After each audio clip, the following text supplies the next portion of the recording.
Hai, saya Aulia Gita Putri dengan NIM 666120082. Kali ini saya akan memaparkan mengenai manajemen aparatur sipil negara atau manajemen ASN. Mari kita mulai dari definisi manajemen. Manajemen adalah proses merencanakan, mengorganisasikan, memimpin, mengendalikan usaha-usaha anggota organisasi, dan proses penggunaan sumber daya organisasi untuk mencapai tujuan-tujuan organisasi yang telah ditetapkan. Selanjutnya, apa sih yang dimaksud dengan aparatur sipil negara? Aparatur sipil negara yang selanjutnya disingkat dengan ASN adalah profesi bagi pegawai negeri sipil dan pegawai pemerintah dengan perjanjian kerja yang bekerja pada instansi pemerintahan. Lalu, apa sih manajemen ASN?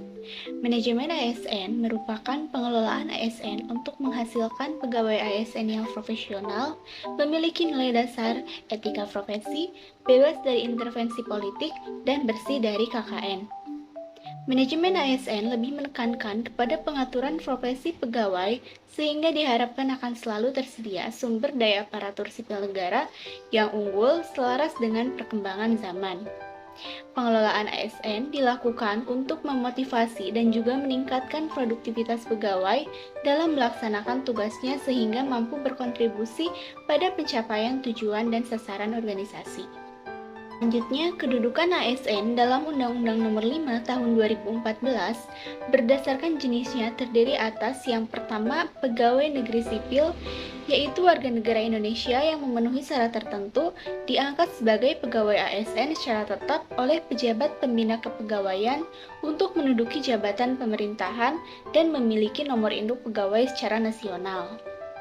Sedangkan yang kedua adalah P3K atau pegawai pemerintah dengan perjanjian kerja, yaitu warga negara Indonesia yang memenuhi syarat tertentu yang diangkat oleh pejabat pembina kepegawaian berdasarkan perjanjian kerja sesuai dengan kebutuhan instansi pemerintah untuk jangka waktu tertentu. Fungsi dan peran ASN dalam melaksanakan tugas pemerintahan untuk menjalankan kedudukannya, maka pegawai ASN berfungsi sebagai yang pertama yaitu pelaksana kebijakan publik, yaitu melaksanakan kebijakan yang dibuat oleh pejabat pembina kepegawaian sesuai dengan peraturan perundang-undangan.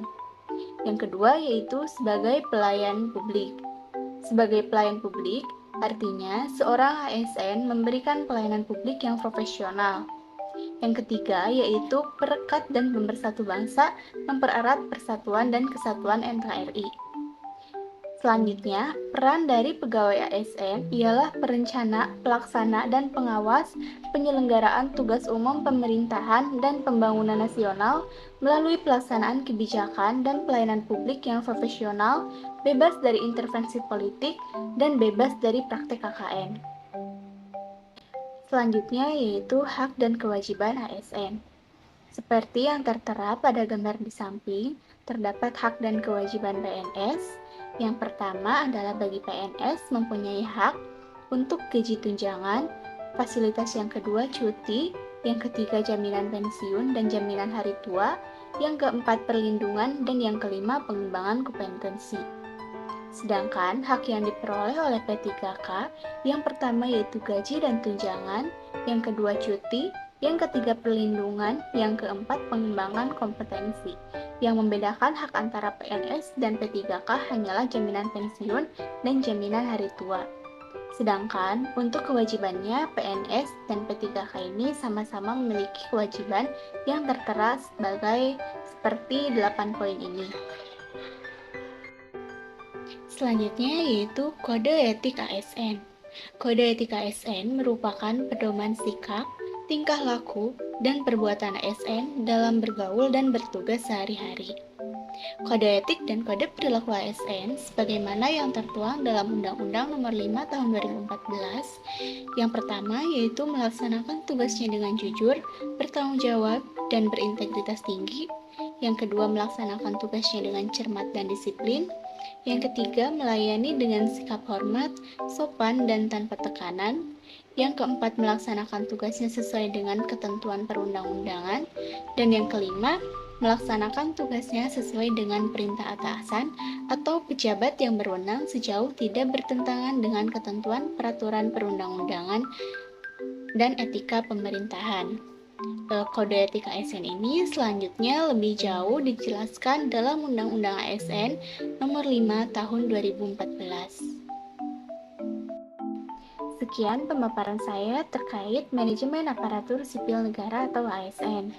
Mohon maaf atas salah dan kurangnya. Terima kasih.